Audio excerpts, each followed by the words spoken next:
Here we have the new 2026 Toyota Crown Signia. This one comes in the limited trim level. Oxygen white is the paint. And then we have black leather interior.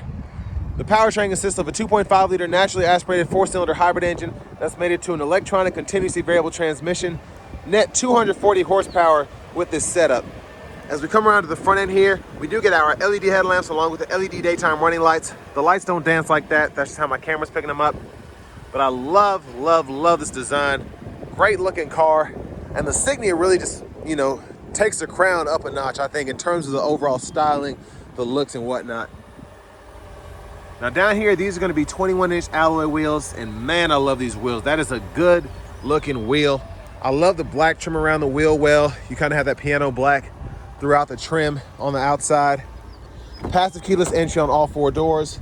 And then to the door panel here, we get our memory seat functions, one-touch up and down windows on all 4 doors, power door lock controls, rear window lock out there. We do get power folding side mirrors, so you can set those to auto or close, open them. And then we have blind spot monitors, power mirror controls for the glass. Automatic high beams. And then we do have the camera washer there. And then we have the windshield de-icer as well. And then this is the brightness for the gauge cluster, the trip meter. We can mess with that. Power lift gate, gas cap release, hood release, and we have a manual tilt telescoping steering wheel. But here's the power driver's seat, 2-way power lumbar support. And I want to give a huge thanks to John Roberts Toyota here in Manchester, Tennessee, for allowing me to review this vehicle today. I'll leave a link below in the description. If you're looking to find the best price on one of these closer to home, click that second link down below. It takes just a minute to fill out your information, and I'll make sure the local dealers are fighting to get you the best price on this or whatever new vehicle you might be interested in. Now the rear heated seats, you activate those with a button on the door panel in the back. You get the JBL sound system, and the legroom back here is crazy for this kind of vehicle. Knees are barely touching the back of this bulky seat. I could probably lean it up a bit more. But one of the reasons they are so bulky is the comfort here is just phenomenal. Seat back pockets are on both sides, rear AC vents, 2 USB-C charge ports. And there's a look at the front from back here. Middle seat folds down, bottle holders. And then you do get the LED reading lights throughout. Grab handles here. You can hang a shirt or a pair of pants here if you need to. If you have like a pair of shorts and a shirt, I think it'll be all right. And child locks are on both doors, lock, unlock there in the back. Fuel caps there, takes regular just fine. And as we come around to the back end, full LED tail lamps. And this one does have a tow hitch installed.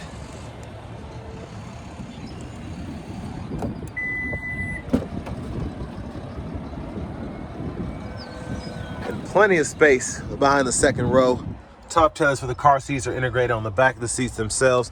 You do get this cargo shade. You can retract and pull back. And then you can fold the seats flat either from here. And then you also have a latch on the seat itself. What in the world? And then underneath here, dadgum, you have a tire inflator kit back in there. Why is this guy looking at me doing that? That's not funny.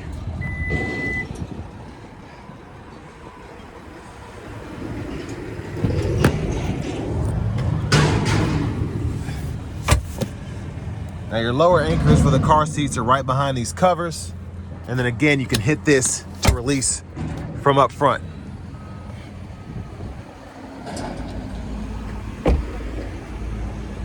Now over to the window sticker, y'all can pause anywhere you need to take a closer look at anything. 39 miles per gallon city, 37 highway. That tow hitch package is $860. This advanced technology package, which I think is pretty neat, $1865. But $53,910 is the sticker price. And then our front passenger seats power there. Lockable glove compartment. Owner's manuals are in there.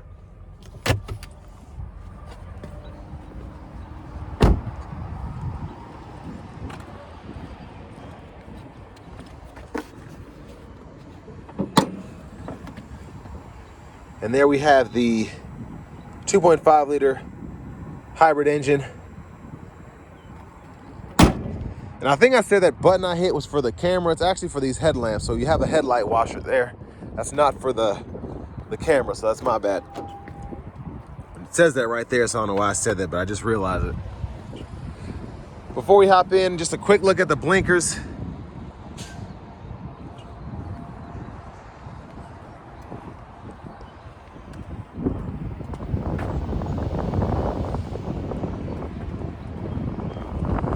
Now let's hop in here. Nice leather wrap steering wheel. There's the horn.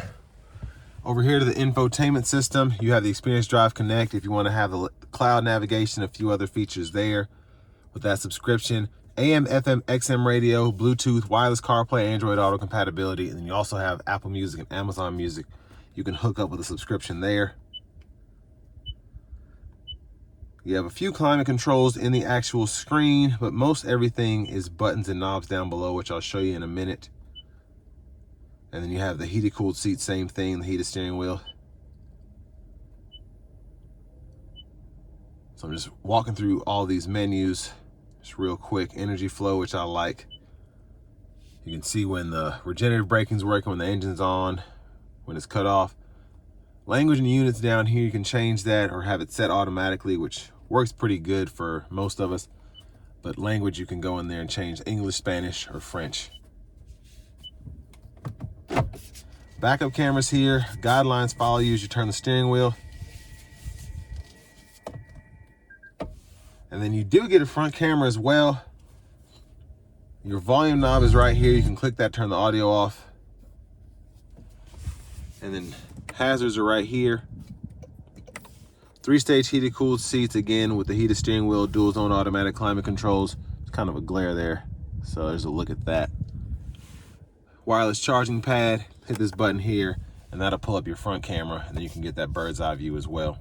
And then you can change the views by hitting it.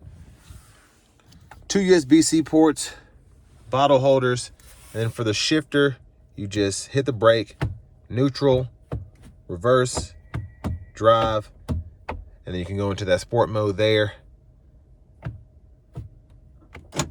P for park. And then your drive modes, you have, I think it's 4 of those. Yeah, your eco, normal, sport, and then your custom mode there. And then on top of that, you have your EV mode if you want to activate that. Electronic parking brake, pull up to engage, hit the brake, press down to disengage. Center console cubby space, you get a USB-C port and a 12-volt removable tray as well. Your rear camera mirrors here, and your garage door transmitter is right there. And then up here you have the controls for the lights, the sunshade if you want to open or close that. And there's a look at the back seat from up here. And there's that sunshade. It's pretty quick to close when you hold it. And there is the vanity mirror. Back up front here, left side stock blinkers, high beams, and then you have your automatic low beams. You can turn the daytime running lights off there. And then you have automatic wipers on this side, one time off, auto, low, high. You can adjust that auto frequency here, then your rear wiper intermittent on there. Push back for the rear fluid, pull up for the front. And then you do get these paddle shifters while you're in that S mode that you can use behind the steering wheel. Bluetooth button. These 4 arrows and this back button go through the middle part of the gauge cluster. You can change what's in those circles there. Tire pressure monitors. There's a lot you can really configure based on what you're wanting. So within each view, you can hold and actually change what's shown. But volume there, voice recognition. Then over here, this goes through your audio sources, track list, radio station presets. And then you can go between adaptive mode and standard cruise control there, lane keeping system. And then you can adjust speed, cancel, adjust the gap, adjust the adaptive cruise there. And then the driving support system, you can activate everything. Lane centering with adaptive cruise by pushing that button. And this is just a monitor to make sure you've got your eyes on the road while you're driving.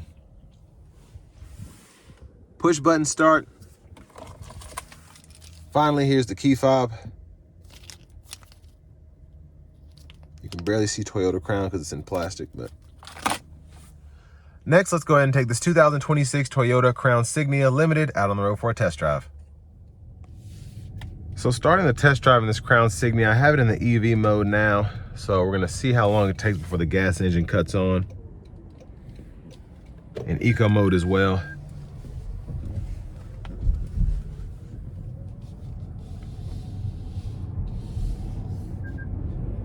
So right around 20, it deactivated.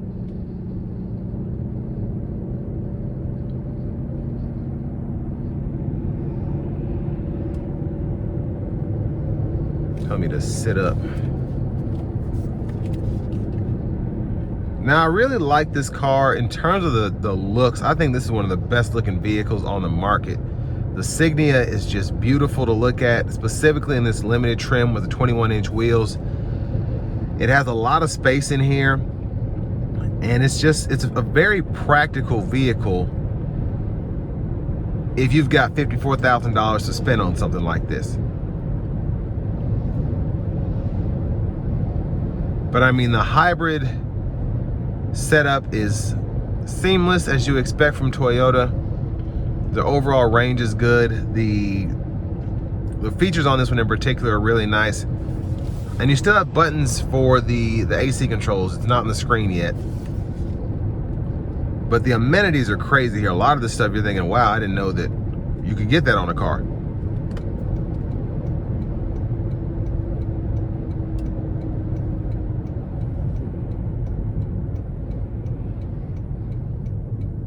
Now I'm gonna put it into the normal drive mode. I'm gonna see how that kind of differs from the Eco. It's a tad more pep in its step. It still feels like a hybrid. It still feels like a naturally aspirated 4-cylinder.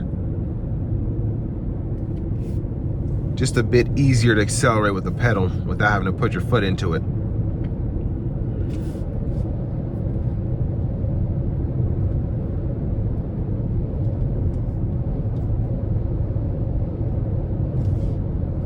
Now driving this thing, it's very relaxing. Very quiet. The engine you can barely hear. A little bit of wind noise coming through right now as it picks up throughout the day. And the 21-inch wheels kind of make the tires just a bit louder on the pavement. Now, I still really can't hear it. It's not bothering me at all. But you're gonna have that on any vehicle when you have wheels that big. But really it's like a slight hum just coming from everything. It's very, very nice.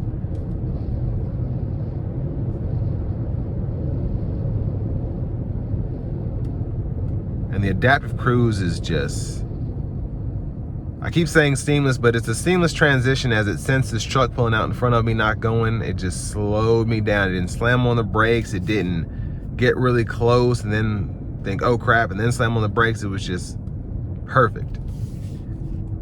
And then even now, as this truck is slowing down in front of me, the transition is phenomenal. Like, that was great. And then getting up to speed, a little slow, but I mean, it didn't really bother me. I would probably accelerate a bit faster, but as soon as that vehicle got from in front of me, it started speeding back up.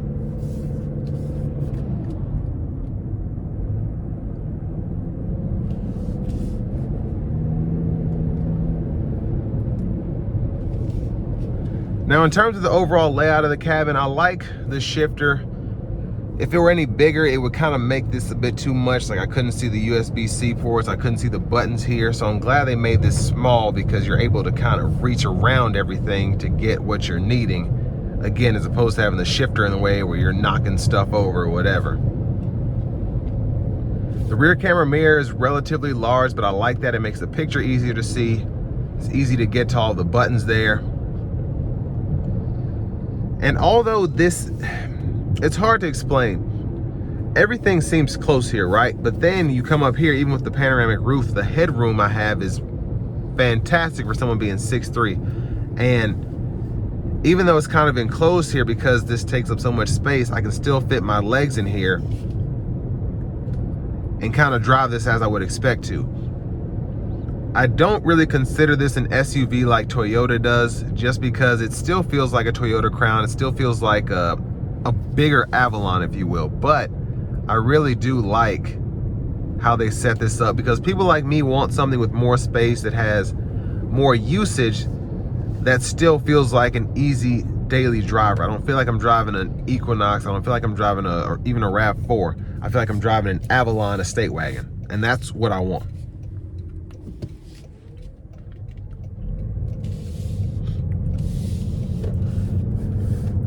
Now I'm gonna put it into sport mode now, and I'm gonna use the S shifts there.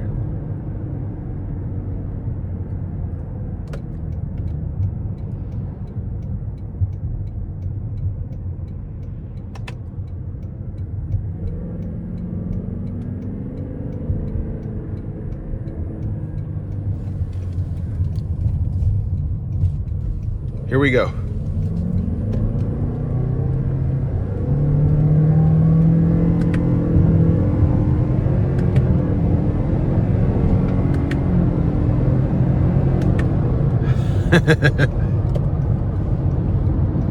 Yeah, that was pretty nice, pretty nice.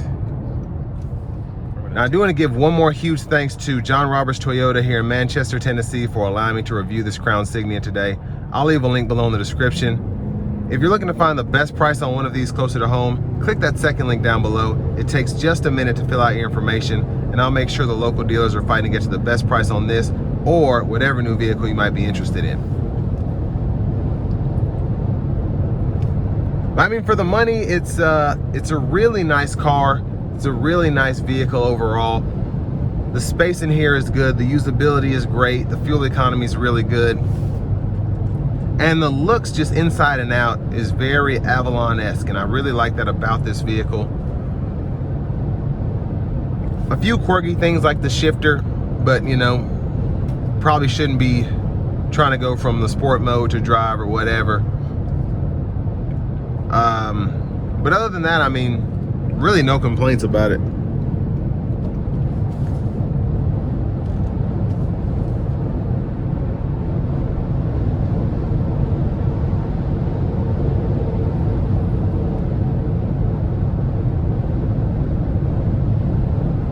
And I mean, on the interstate here, it's just a phenomenal ride here. The sound acoustics in here are good, from the road noise to the wind noise, and the ride is very plush, very smooth, but also solid. I feel like I can control this pretty well.